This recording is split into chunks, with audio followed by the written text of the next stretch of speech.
Dans ce séminaire de présentation d'Oxiva, nous allons découvrir ensemble comment, grâce à 10 fonctionnalités, nous allons pouvoir apporter plus d'agilité et de performance, de gain de temps dans la gestion de la relation client. Donc au menu, nous allons découvrir comment gérer l'espace de travail avec les Oxyjet, comment créer un client ou un prospect en quelques secondes au travers de l'assistant de création de société Oxiva. Comment utiliser le pilotage commercial avec le calendrier commercial opérationnel, comment gérer l'organisation commerciale avec le portefeuille commercial et comment gérer l'équipe commerciale en utilisant la navigation dynamique au sein des différentes options d'Oxiva. La gestion des affaires, de l'offre commerciale et un gain d'efficacité avec la signature électronique UniverSign qui est intégrée directement dans les processus de signature Oxiva. Vous allez pouvoir consolider également vos données avec le reporting intégré, gagner en sérénité avec le service Credit Safe qui est intégré, donc remonter les cotations, les bilans, les informations juridiques et légales sur les entreprises, et ensuite communiquer avec vos clients et prospects grâce à l'outil marketing intégré. Donc tout de suite, je vous propose de découvrir l'interface principale d'Oxiva, donc l'écran d'accueil. Cet écran d'accueil, il est personnel, il est spécifique à chaque utilisateur et donc chaque personne peut organiser son écran d'accueil, son écran de travail. Donc ici, on a un écran que j'ai paramétré par rapport à la fonction, une fonction commerciale, puisque c'est ce que nous allons découvrir aujourd'hui, avec une partie d'agenda, une partie de gestion d'affaires, une partie d'activité ici sur la partie gauche, des actualités avec le service de France 24 et cet écran-là, cet affichage, eh bien, je peux le bouger. Vous voyez que c'est totalement dynamique, je peux le réorganiser et le mettre vraiment en fonction de mon organisation et de ce que je souhaite afficher.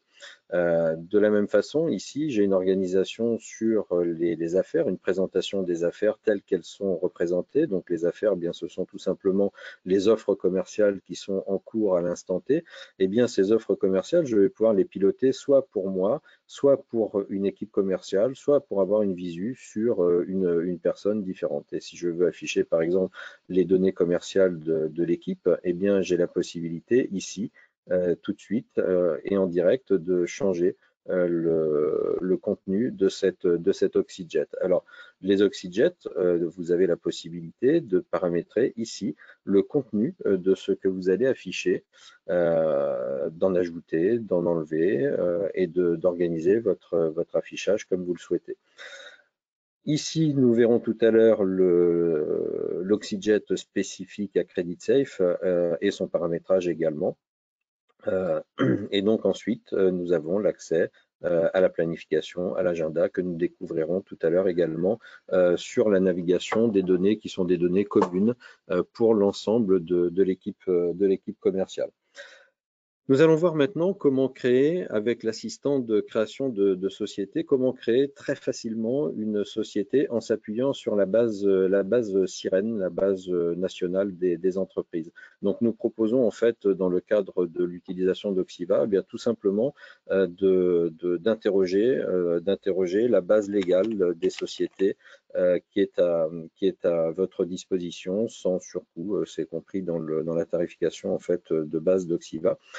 Et nous allons ici rechercher par exemple la société Victory. Et tout simplement, si je fais entrer et que je lance la recherche sur le nom de la société Victory, eh bien, les process d'Oxiva vont faire une recherche sur cette base des sirènes et nous trouvons qu'en France et sur le territoire monégasque également, puisqu'on a une extension de recherche sur les sociétés qui sont enregistrées à Monaco, eh bien, nous avons ici 7 sociétés qui contiennent le nom Victory sur ces deux espaces économiques. Donc, celle qui nous intéresse ici, eh bien, c'est la société Victory à Cognac que je peux sélectionner.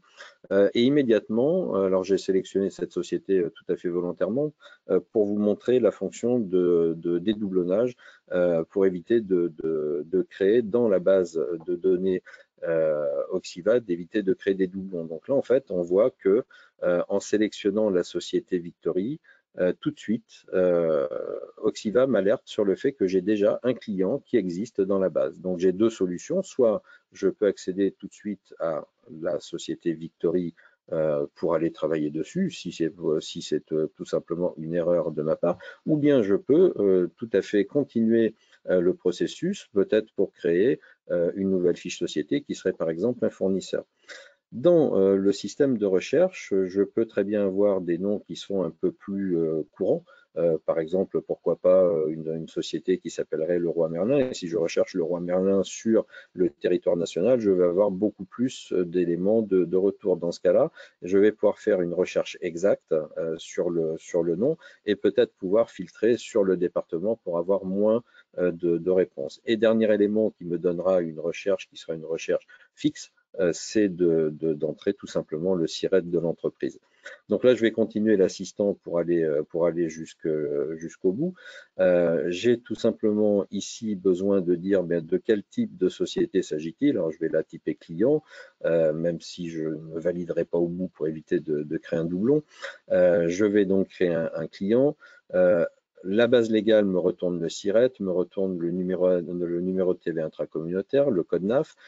Dans mon organisation Oxiva, je vais pouvoir catégoriser l'entreprise. Donc nous, dans cette société de démonstration, nous avons affecté quelques types d'entreprises. Donc nous allons affecter le type PME, le nombre d'employés de cette société, et ensuite, si la société appartient à un groupe, et que la tête de groupe est déjà référencée dans Oxiva, nous pouvons rattacher cette société à sa société mère.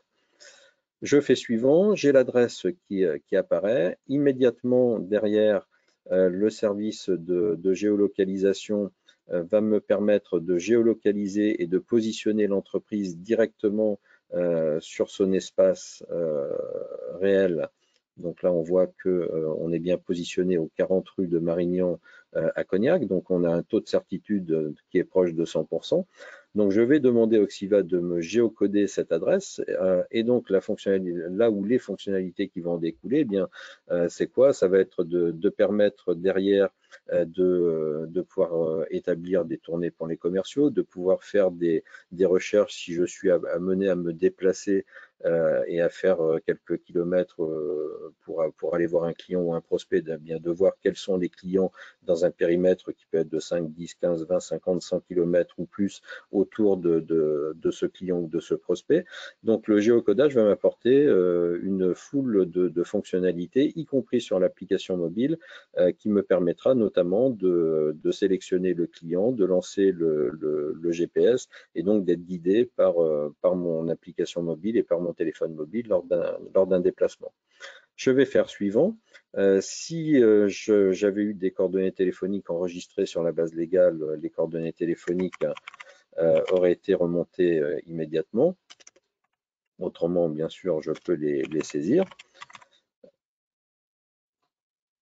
Je vais retrouver les coordonnées du dirigeant de l'entreprise également avec les coordonnées telles qu'elles me sont présentées. Et ensuite, quand j'arrive au bout de l'assistant, je fais terminer. Et donc, la société est créée immédiatement au niveau de l'entreprise, au niveau de ma base Oxiva. Et donc, si je vais voir derrière les éléments qui sont créés, je vais retrouver toutes les informations, les généralités. Je vais retrouver toutes ces informations ici qui vont être enrichis directement par l'assistant de création de société. Donc en fait, en quelques secondes, l'outil de création et l'assistant de création de société va me permettre de créer directement une société à partir soit d'une recherche sur le nom, soit une recherche exacte, ou bien une recherche à partir du SIRET de l'entreprise.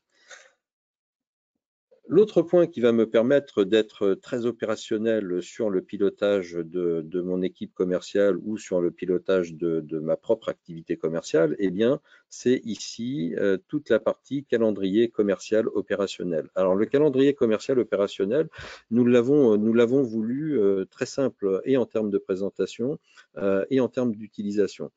Nous avons en fait ici sur le calendrier commercial opérationnel un axe de temps. Cet axe de temps, il est déterminé par quatre périodes, alors qui sont paramétrables, qui peuvent être des semaines, qui peuvent être des mois, qui peuvent être des trimestres, des semestres, bon, je dirais peu importe, c'est un paramétrage à faire au niveau d'Oxiva. Et au-delà de ces 4 périodes qui sont paramétrables, eh bien, nous avons une période qui est en retard par rapport à la période en cours, qui est la première période de gauche ici, et une période qui va être plus tard, qui va être la période après la dernière période paramétrée, donc là après le mois de décembre 2021. Et dans ce calendrier commercial opérationnel, eh bien, vont venir se positionner toutes les affaires de l'entreprise, et ces affaires-là vont être organisées et triées soit par société, soit par date, soit par priorité, par chiffre d'affaires, par marge pondérée ou par pondération. L'objectif étant ici d'avoir une visualisation globale des différentes affaires en cours pour une personne, donc pour moi, puisque là je suis sur ma propre interface, ou bien si j'en ai reçu les droits en termes de sécurité dans Xiva, la possibilité de voir les affaires pour une autre personne, donc pour un autre commercial ou un autre assistant ou assistante commerciale, ou pour l'équipe commerciale en général. Et on voit que lorsque je change de vue, si j'affiche tous les éléments liés à une équipe commerciale, par exemple, eh bien, dès l'instant où j'affiche plusieurs personnes, je vais avoir tous les éléments ici qui vont venir s'afficher en relation avec l'ensemble de l'équipe commerciale. Donc, si ensuite je pilote cette activité, je vais revenir sur ma propre activité commerciale. Dès l'instant où je pilote ma propre activité, qu'est-ce que je vais faire? Bien, je vois ici que j'ai une activité qui est en retard, qui aurait dû être traitée sur une période précédente. Eh bien, mon client, je vais l'appeler. Mon client, en fait, me dit que cette affaire-là va se conclure au mois de novembre. Donc, je vais pouvoir glisser, déposer le cartouche correspondant sur la période correspondante, et je vais pouvoir dire, eh bien, après avoir eu mon client au téléphone, donc lors d'un appel téléphonique, eh bien, je vais pouvoir notifier dans les activités que le projet a été déplacé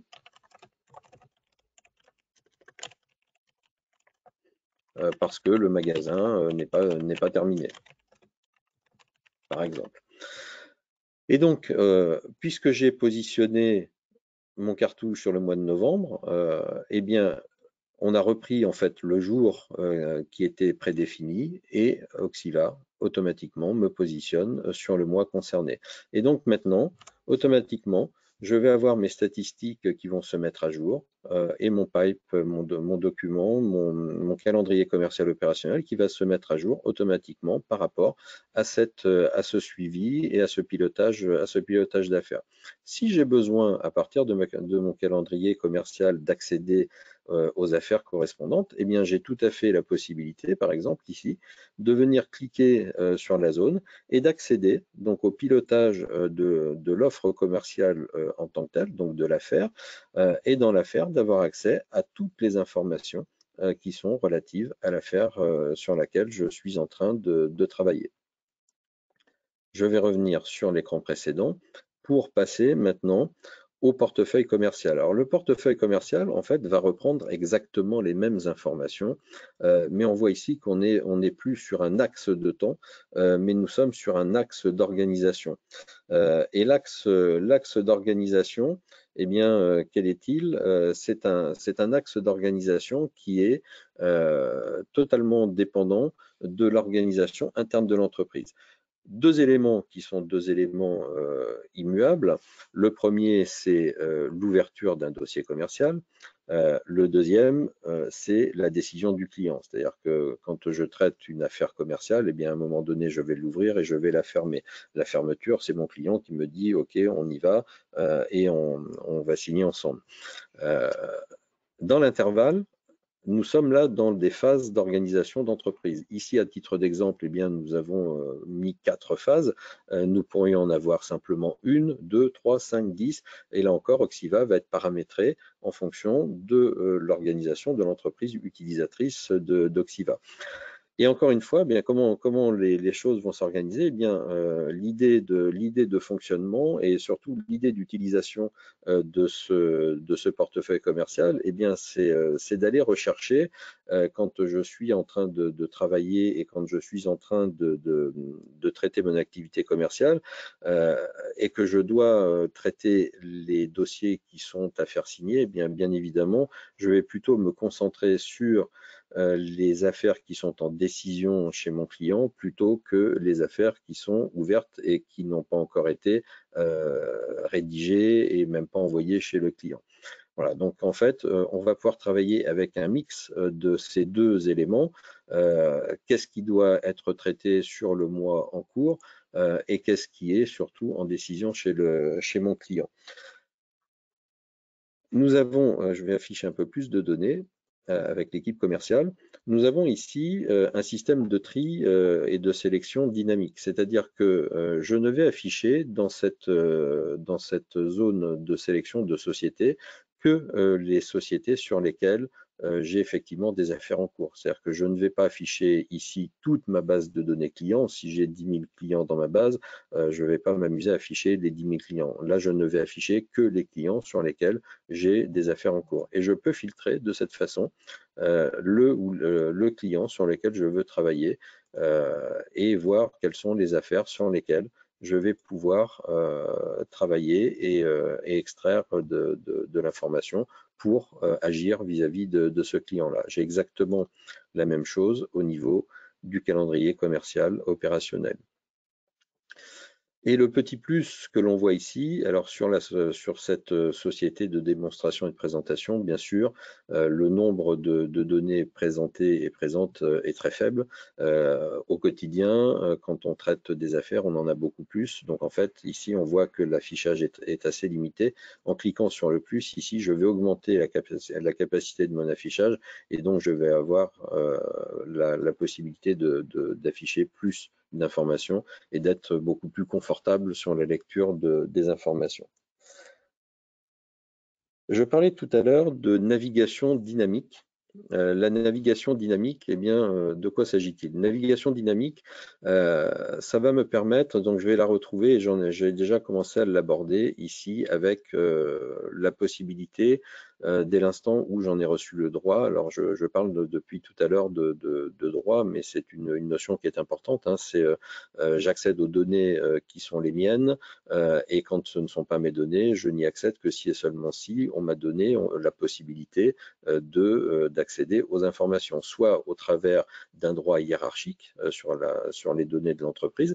Donc, quand je parle de droit hiérarchique, je suis manager d'une personne, donc j'ai accès aux données des personnes que je manage, soit au travers d'une équipe dans laquelle j'aurais été placé.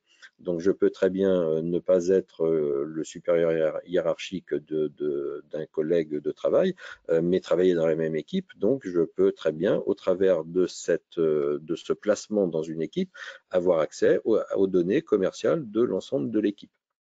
Donc cette navigation dynamique, je vais la retrouver sur la partie du pilotage commercial, mais je vais également la retrouver sur la gestion des agendas, notamment. Donc je peux voir l'agenda pour moi, pour l'équipe commerciale ou pour d'autres personnes, mais également sur les activités. Donc, quelles sont les activités d'une personne? Quelles sont les activités de mon équipe si je manage une équipe commerciale? Et donc ici, je vais avoir un certain nombre d'informations qui sont traitées en liste. Et au niveau de mes listes, je vais pouvoir réaliser diverses opérations. Ces opérations, là ici, je vois que j'ai des sélections qui sont faites. Donc, je vais chercher tous les types de tâches, donc des rendez-vous, des tâches, des oxymails. Je vais chercher des actions qui sont des appels entrants, des appels sortants, des devis envoyés, etc. Donc, je peux filtrer sur tel ou tel élément et je vais chercher tout ce qui est en cours, terminé, etc. Donc là, je vais au niveau des statuts pour avoir un petit peu plus d'informations, je vais aller chercher tous les éléments et je vais filtrer. Donc là, je vois que j'ai un petit peu plus de données et je suis allé chercher un peu plus d'informations pour utiliser finalement cette partie de recherche pour vous montrer un peu plus de données. Et là, moi, ce qui m'intéresse, je veux par exemple aller voir tout ce qui contient appel, par exemple. Et vous voyez que en saisissant le mot appel, eh bien, l'outil va venir filtrer et rechercher dans le sujet, donc tout ce qui contient appel. Donc là, j'ai appel téléphonique, appel ici. En revanche, ici, je n'ai pas appel. Par contre, je l'ai dans appel sortant. Donc, Auxilian, en fait, va me faire un retour dynamique sur tout ce qu'il va trouver au niveau des différents champs qui me sont présentés et me faire un retour direct de cette information-là. Si je ne filtre pas dynamiquement ici, j'ai la possibilité de faire un filtrage sur mes en-têtes de colonne et là d'avoir un filtrage multicritère en disant, eh bien, je veux effectivement faire un filtrage sur mes appels sortants qui vont concerner, par exemple, l'utilisateur ou le responsable de compte Delphine Laperle. Voilà. Donc, je peux mettre en place comme ça des filtrages et ensuite j'ai la possibilité d'éditer le résultat de cette liste-là. J'ai la possibilité également ensuite d'en faire des exports, pourquoi pas, pour traiter cette information-là d'une autre façon si j'en ai besoin, tout en sachant que en termes de sécurité, la sécurité sur Auxiva reste très importante. J'ai la possibilité dans ce cadre-là d'autoriser un utilisateur à réaliser des exports ou bien d'interdire totalement quelqu'un à faire des exports et notamment de sécuriser tout simplement ma base client pour éviter qu'elle soit exportée et utilisée à d'autres fins que celle pour laquelle elle est mise en place au niveau de l'entreprise. Nous avons vu depuis tout à l'heure, au travers notamment du calendrier commercial, que nous traitons des offres, que nous traitons des affaires. Donc les affaires, en fait, bien tout simplement, de quoi s'agit-il? Quand on ouvre une affaire, bien on peut imaginer qu'on ouvre tout simplement un classeur, un dossier, dans lequel on va venir mettre un certain nombre d'éléments. On va venir mettre des documents qui sont des offres, qui sont des actions, donc des activités, qui peuvent être des mails, qui peuvent être des tâches qui ont été réalisées. L'idée de l'affaire, en fait, c'est de concentrer à un seul et unique endroit. Donc là, on voit ici l'écran de synthèse de l'affaire. C'est de concentrer à un seul et unique endroit l'intégralité des informations qui sont relatives à cette affaire. Dans la gestion de l'affaire ici, donc nous avons une première partie qui est la partie gauche dans laquelle je vais avoir l'ensemble des informations regroupées qui vont concerner un descriptif, qui vont concerner un type de données, qui vont concerner une date de fermeture. Donc ça, c'est ce qui va nous permettre d'afficher notamment l'affaire dans le calendrier commercial. Et nous avons ici la possibilité de gérer des tags. Alors les tags, en fait, on va les retrouver. Je vais faire un petit focus rapide sur la gestion des tags. On va les retrouver au niveau de la société. On va les retrouver au niveau des contacts, donc des contacts ici, des centres d'intérêt du contact. Nous allons les retrouver également au niveau des activités, ici, dans la partie supérieure droite, et au niveau des affaires. Alors en fait, l'objectif du tag, c'est un peu le hashtag que l'on retrouve sur les réseaux sociaux. L'objectif du tag, en fait, c'est de vous permettre de qualifier, de préciser, d'apporter des informations qui soient métiers, qui soient beaucoup plus personnalisées par rapport à Auxiva et de vous permettre en fait d'utiliser Auxiva dans des aspects beaucoup plus pointus, beaucoup plus métiers, sans avoir forcément besoin d'entrer dans des phases de personnalisation du produit qui sont des phases de personnalisation qui bien souvent restent longues et coûteuses. Donc en fait, l'utilisation des tags va permettre notamment de faire des extractions pour les statistiques, de faire des extractions pour la partie reporting, pour la partie campagne marketing, que l'on voit d'ailleurs ici, puisqu'on peut rattacher les affaires aux campagnes marketing. Donc l'idée de ces tags, c'est de vous laisser la possibilité de rattacher, par exemple, des affaires. Mais ici, on voit que cette affaire-là, on souhaite identifier en fait dans l'entreprise quels sont les concurrents qui sont face à nous dans les affaires que l'on mène, de façon à pouvoir faire des statistiques. Face à qui est-ce qu'on a gagné cette affaire ou face à qui est-ce qu'on a perdu cette affaire-là. Et de pouvoir après peut-être agir sur notre performance commerciale, sur les prix, sur l'offre ou sur notre dynamique. Donc les tags sont disponibles à différents niveaux et vont avoir des usages différents. Quand je reviens sur l'utilisation de mon affaire, alors je vais reprendre une affaire sur laquelle j'ai un peu plus d'informations. Je vais reprendre celle-ci. Donc, je vais avoir dans une affaire, je peux avoir plusieurs devis qui viennent enrichir cette affaire-là. Je vais avoir plusieurs activités qui viennent parcourir l'évolution de cette affaire. Et je vais avoir ici, vous voyez, un petit trombone qui me dit que j'ai des documents, j'ai des pièces jointes, j'ai des documents qui ont été affectés, qui ont été mis en œuvre, qui ont été joints à cette affaire-là. Alors là, on voit par connaissance du produit que ce sont des offres commerciales, des devis qui ont été mis ici automatiquement par Oxiva. Mais on pourra voir d'autres éléments. Et dernier point sur cet écran-là, au niveau de l'affaire, eh bien c'est la répartition du chiffre d'affaires par famille d'articles. Donc nous avons ici une première stat où on voit que les offres commerciales qui sont constituées ici dans cette affaire-là, eh bien nous avons divers articles qui ont été regroupés au niveau de différentes familles. Si je veux créer un nouveau devis dans cette affaire, eh bien, j'ai la possibilité de venir soit créer un devis de toute pièce, soit d'aller chercher directement un modèle de devis. Alors, pour être plus rapide, je vais prendre un modèle. Ce modèle-là intègre du texte enrichi.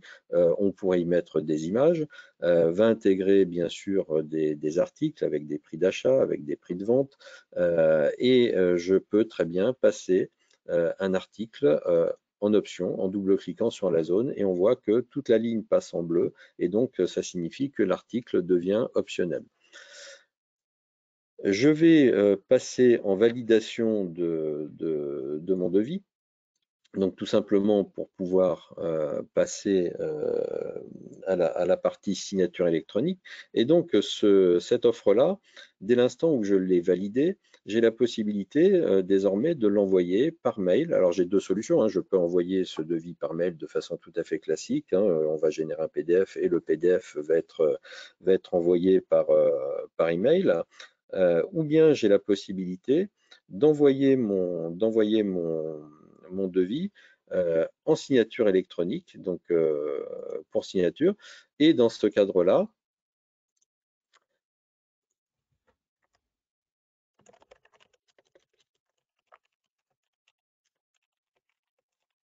donc on peut mettre un texte. Et dans ce cadre-là, en fait, nous allons envoyer l'offre commerciale directement au client final en utilisant les processus et les services de la société Universign, qui est notre partenaire pour toute cette partie légale de signature électronique. Donc là, je viens de recevoir, alors je vais ouvrir le devis que je viens de recevoir sur ma boîte mail. Alors c'est sur un autre écran, voilà, ça vient d'apparaître. Donc le devis que je viens de recevoir pour signature, alors les textes sont paramétrables. Le devis que je viens de recevoir se présente comme ça. Donc j'ai mon offre commerciale qui apparaît ici, donc qui va être proposé à la signature. On voit ici que j'ai l'article que j'ai mis en option qui apparaît bien en tant qu'option. Et pour signer mon document, eh bien, tout simplement, je vais valider ici la proposition de signature. Et donc, j'arrive sur les serveurs de Universign. On le voit ici au niveau de l'URL. Donc, je suis chez notre partenaire. Et je vais donc pouvoir signer le document. Donc, je lis et j'accepte le document. Je signe mon document. J'ai reçu dans le même temps un code que je vais entrer. Alors, je vais simplement lire le code sur mon téléphone mobile. Voilà. Donc, j'ai reçu un code par SMS ici. Je valide les différentes conditions. Je signe mon document. Donc, UniverSign m'informe que le document a bien été signé. La conséquence de la signature, eh bien, quelle est-elle? C'est que je viens de recevoir un mail, moi, en tant que client, que la signature du document, du devis que je viens de faire a bien été validée chez UniverSign. Donc là, j'ai une signature qui vient d'être réalisée directement et validée par les services de notre partenaire. Et ensuite, donc au niveau, alors je vais fermer les écrans qui ne me servent plus. Et donc au niveau d'Oxiva, vous voyez que j'ai une notification qui vient d'apparaître. Et cette notification, en fait, me dit que le document, le devis que j'ai envoyé pour la société Cara vient d'être signé par Stéphane Magnan. Alors là, tout s'est fait, tout s'est enchaîné en quelques secondes, hein, bien sûr, pour les besoins de la présentation. Mais j'aurais tout à fait pu envoyer mon offre commerciale directement à mon client là, à l'instant T. Mon client aurait très bien pu signer cette offre commerciale dans l'après-midi, voire demain. Moi, je continue à travailler. Et quand mon client aura signé l'offre commerciale, eh bien Oxiva va m'informer directement de la signature du document. Je n'ai pas besoin de chercher, je n'ai pas besoin d'aller voir quelque part, soit sur une interface externe ou quoi que ce soit. Oxiva m'informe que mon devis a été signé. Ok, bah c'est parfait, c'est plus à peine de me le rappeler. Et donc, si je vais voir au niveau de mon affaire ici, eh bien, qu'est-ce qui s'est passé en fait? Oxiva non seulement m'a informé que le document a bien été signé, mais en plus, Oxiva l'a intégré directement dans l'affaire en tant que pièce jointe.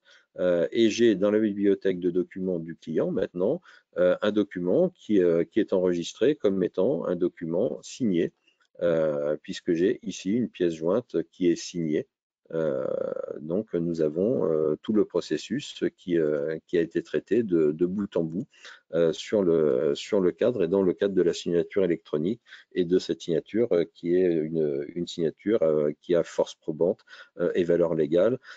Et après, donc sur le sujet de la signature avec UniverSign, vous pouvez tout à fait ensuite visiter le site de notre partenaire pour avoir un peu plus de détails sur le sujet. Le reporting intégré, donc nous vous fournissons une solution de reporting sur lequel vous allez pouvoir aller créer, consulter des tableaux, des listings, en vous appuyant directement sur la base de données Oxiva qui est la vôtre. Donc les tableaux ou listings, en fait, je vais prendre un reporting ici d'activité par commercial. Donc comment ça se passe? En fait, nous avons un tableau ici qui a été constitué. L'idée, c'est de vous donner au travers de ce qu'on appelle des vues, de vous donner la possibilité donc d'aller créer soit des statistiques de vente, d'aller rechercher des contrats, d'aller chercher des contacts sociétés, des affaires, des activités. Et donc, une fois que vous avez sélectionné la vue, eh bien, nous vous mettons à disposition un certain nombre de champs qui sont liés aux sociétés, qui sont liés, alors ici on est sur une vue activité, donc dans ce cadre-là, nous avons les sociétés, les activités, les contacts, les utilisateurs, les axes de temps, et en fonction de ces éléments-là, eh bien, vous allez pouvoir construire votre tableau avec les filtres que vous souhaitez mettre en place, avec les abscisses et les ordonnées, les indicateurs que vous souhaitez retourner, et ensuite le zoom. Alors le zoom, bien c'est quoi? C'est quand je clique tout simplement sur une valeur, c'est le détail de cette valeur, et c'est vous qui allez piloter le détail même de la valeur et le type d'information que vous allez vouloir retrouver dans cette zone-là. Typiquement, si je veux rajouter une information dans le zoom, vous voyez, je prends une information dans l'activité, je la glisse et je la dépose directement. et j'enregistre. Et donc là, si je viens maintenant ici, je vais retrouver une nouvelle information au niveau de mon zoom. Dans mes options, j'ai la possibilité, quand j'ai créé un rapport, j'ai la possibilité de partager ce rapport soit avec une personne en particulier dans l'entreprise, dans l'organisation, soit avec tout le monde. Et dans ce cadre-là, eh bien, je vais avoir directement, je vais fermer ma messagerie, voilà. Je vais avoir dans ce cadre-là la possibilité ici de voir et d'avoir accès aux éléments qui me sont partagés. Dès l'instant où j'ai un reporting qui m'est partagé, je n'ai pas la possibilité de modifier ce reporting. En revanche, j'ai la possibilité de le dupliquer pour en faire une modification, puisque le report ne m'appartient pas, donc je peux l'utiliser, mais pas le modifier. La différence entre un tableau et un listing, ben, un tableau, c'est tout simplement un élément avec des abscisses et des ordonnées. Un listing, ben, c'est une liste d'éléments sur laquelle je vais afficher un certain nombre de valeurs. Et donc, au niveau de nos listes, eh bien, on a la possibilité de faire des recherches. Je veux par exemple trouver tout ce qui contient Paris dans ma liste. Donc là, je suis capable de filtrer. J'ai la possibilité de faire un surlignage des résultats quand les résultats sont contenus dans des mots et qu'on est sur un mot partiel. Et je vais avoir également la possibilité de exporter soit en CSV, soit vers MS Excel, soit en PDF, d'exporter en fait le résultat de ce que j'ai obtenu. L'idée de l'export, en fait, c'est de pouvoir retraiter sous Excel de l'information, pourquoi pas, mais également, notamment quand on est sur un tableau croisé, de pouvoir faire du graphe là où on n'a pas aujourd'hui la possibilité de le faire au travers du reporting. Donc, de venir agrémenter notre report de fonctions graphiques en supplément. Alors, ce que l'on a mis au point en matière d'export, le document que l'on va vous mettre à disposition est un document qui est strictement identique au document d'origine, c'est-à-dire, quand je dis strictement identique, c'est-à-dire que les zones texte sont des zones texte, les zones numériques restent des zones numériques. Ça n'est pas qu'une image en fait, hein, c'est vraiment une retraduction de ce que vous avez créé sous Oxiva qui vous est retraduit directement sous Excel.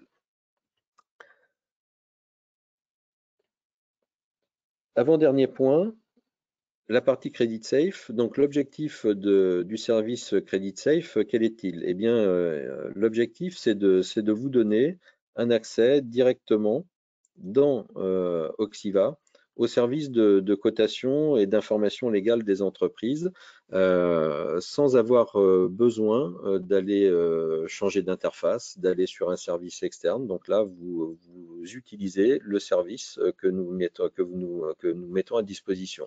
Donc nous avons un contrat cadre avec la société Credit Safe. Ce contrat cadre, nous vous mettons gracieusement à disposition.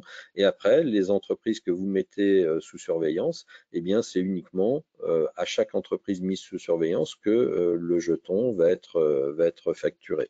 Le coût de la facturation de chacune des entreprises est de 1,99 € pour l'année. Ça veut dire qu'une entreprise mise sous surveillance pour un an, sachant qu'on fait une mise à jour quotidienne de l'information, eh bien pendant un an, vous avez une mise à jour quotidienne des informations pour 1,99 € pour l'entreprise. Alors, quelles sont les informations que nous retournons? Les informations que nous retournons, eh bien, nous avons la notation Credit Safe, donc la notation classique nationale, avec la note de l'entreprise, avec la note internationale, donc la cotation, la limite de crédit, et ensuite nous allons avoir les informations financières, donc les derniers bilans les derniers comptes qui ont été publiés par cette société, et les différents événements. relatifs à l'entreprise et les dernières publications également qui sont liées à cette société. Le conseil d'administration qui est retraduit également dans cette partie droite. Est assorti du service Credit Safe un Oxyjet que nous avons mis au point.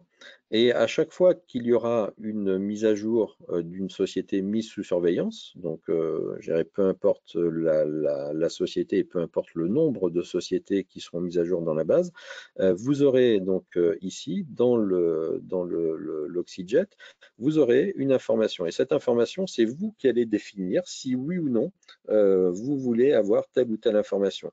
Donc en fait, dans le service ici dans l'Oxyjet, vous allez avoir la possibilité d'afficher l'augmentation ou la diminution du score, les états FI, les jugements, les événements, les publications. Et autre élément, c'est d'être notifié des alertes, c'est-à-dire que la notification, non seulement vous allez avoir ici la possibilité d'être informé par l'Oxyjet, mais vous aurez également ici la possibilité d'avoir une notification qui va venir se mettre ici dans la barre de notification, plus ce qu'on a vu tout à l'heure apparaître notamment pour la signature électronique, vous aurez la possibilité d'avoir une alerte qui va vous dire quand vous allez arriver, quand vous allez vous connecter sur Oxiva, vous aurez la possibilité d'avoir une information vous disant attention, sur telle société, voilà la mise à jour qui a été faite. Donc la mise à jour pourra être sur tel ou tel item. Et si dans le paramétrage, votre paramétrage utilisateur, vous avez souhaité recevoir vos notifications en plus par email, eh bien vous recevrez un email vous disant que tel ou tel événement a été mis à jour au niveau de Credit Safe. Dernier point, le pilotage marketing. Donc au niveau du pilotage marketing, eh bien, on vous donne la possibilité de créer des campagnes marketing en utilisant le service Oxiva. Alors cette campagne marketing, elle s'appuie sur deux choses. La première chose, c'est une liste cible. La liste cible, en fait, elle est constituée d'un assistant. Cet assistant, vous allez pouvoir tout simplement, après avoir décrit ce que vous souhaitez faire, sélectionner la vue sur laquelle vous allez vous appuyer. Vous allez tout simplement dire, eh bien, moi, je veux aller chercher dans ma base de données des informations qui sont liées au niveau de la société. Alors, je veux extraire sur la raison sociale, bon, ce qui n'est pas forcément très pertinent pour faire comment dire, un emailing. Plutôt, je vais aller chercher mes types clients ou mes types égales à client, à prospect, à concurrent, à fournisseur, etc. Et donc, en fonction, vous voyez ici, on a un type qui est égal à client qui a été sélectionné, et en fonction des critères que l'on vient mettre, eh bien, on a ici la liste cible. Oxiva nous dit tout de suite combien nous allons adresser d'entreprises ou de contacts en fonction des éléments que nous avons sélectionnés. Si je viens ici ajouter, par exemple, un type et type égal à, je vais rajouter, par exemple, fournisseur, j'ajoute. Alors là, j'en ai plus, parce que je ne dois pas avoir de fournisseur, donc je vais l'enlever. Ou je vais plutôt modifier mon filtre, ce qui sera plutôt mieux. Voilà.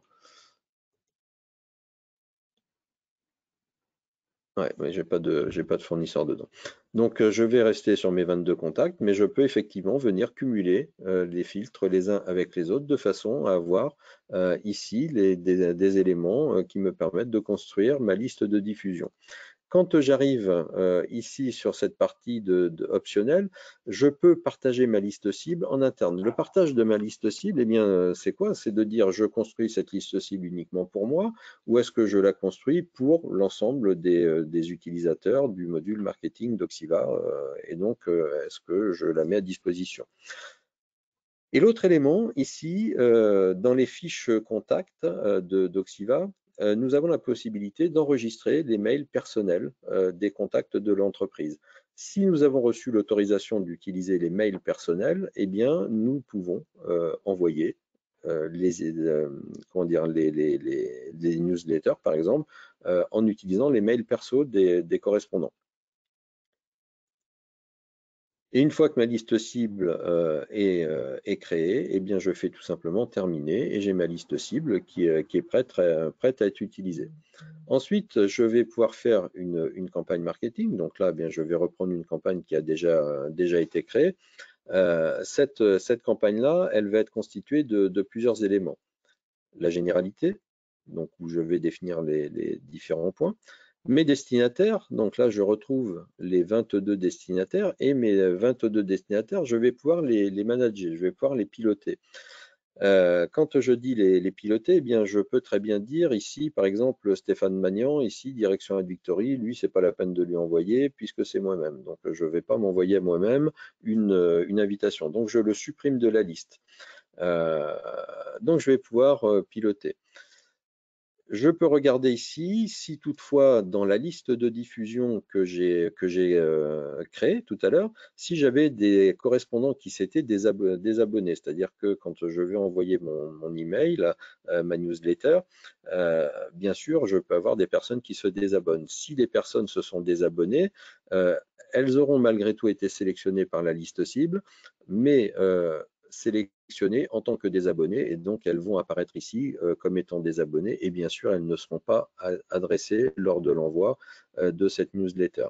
Et on verra ici la possibilité, puisqu'on a la possibilité de rattacher à une campagne marketing ensuite des affaires, on pourra voir ultérieurement quelles sont les affaires qui ont été rattachées à la campagne marketing, de façon à, si nous avons engagé des frais ici, donc on est capable de gérer un budget marketing pour une campagne, eh bien, quels sont les coûts engagés versus les affaires que j'ai pu signer et donc avoir en fait une rentabilité d'une campagne marketing.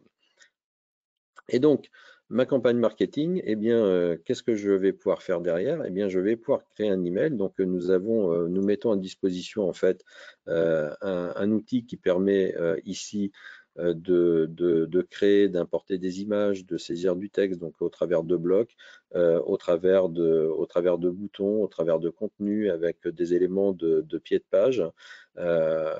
On a la possibilité donc de créer des emails. Si toutefois les éléments qui sont ici ne correspondent pas et que l'on souhaite par exemple mettre un PDF, une page A4 PDF directement en utilisant l'outil simplement pour router un document qui a déjà été créé, ben, on peut tout simplement supprimer l'ensemble des blocs en conservant quand même l'entête et le pied qui sont importants pour la conformité et que, notamment pour les désabonnements et pour toutes les informations qui vont faire que la newsletter ne sera pas rejetée. Et donc, on a la possibilité en fait d'utiliser soit l'assistant et les templates que nous proposons, soit après de mettre ce que l'on souhaite. Et donc, quand on a terminé finalement de créer l'email, et bien tout simplement, on va pouvoir envoyer la campagne et la router. Donc, les services de routage que nous proposons sont des services externes avec lesquels nous allons pouvoir envoyer et avoir des retours statistiques sur la gestion de cette campagne marketing. Les campagnes marketing sont de deux types, newsletter ou invitation. Donc la partie invitation, alors newsletter, j'approfondis pas le sujet, tout le monde connaît. La partie invitation, en fait, de quoi s'agit-il? Eh bien, la partie invitation, tout simplement, nous attendons au niveau d'une invitation un retour. Donc c'est par exemple, je fais une inauguration de mes locaux, je t'invite, est-ce que tu viens? Donc si la personne répond oui, automatiquement, la réponse va me venir et va venir implémenter ma base de données. Donc, je saurai qui j'ai invité et qui vient. Et deuxième élément, eh bien, je peux également organiser un cocktail. Est-ce que tu viens et est-ce que tu restes, par exemple, au cocktail qui suivra l'inauguration? La personne peut répondre, je viens à l'un et je viens à l'autre, ou bien je viens au premier mais pas au deuxième. Et là encore, donc j'aurai des réponses qui vont venir s'implémenter directement dans mon outil, me permettant ainsi de collecter automatiquement des réponses. Dernier point, puisque parfois nous sommes contraints de relancer, nous sommes contraints d'aller chercher de l'information directement en appelant nos clients ou nos prospects, eh bien on a la possibilité de saisir directement nous-mêmes l'information dans la base, dans la base. Donc voilà, nous avons fait le tour de ces 10 fonctionnalités qui vont permettre à l'équipe commerciale de gagner en agilité, de gagner en performance grâce à Oxiva. Si vous avez des questions, vous pouvez les passer par le chat. J'attends quelques secondes, quelques minutes.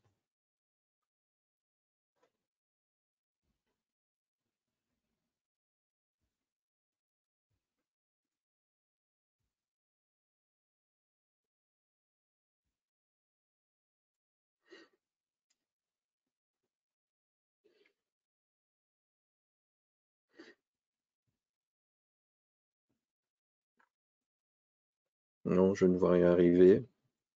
Bien, ben écoutez, je vous remercie de votre participation. Je vous souhaite une belle fin de journée et une belle utilisation du produit Oxiva.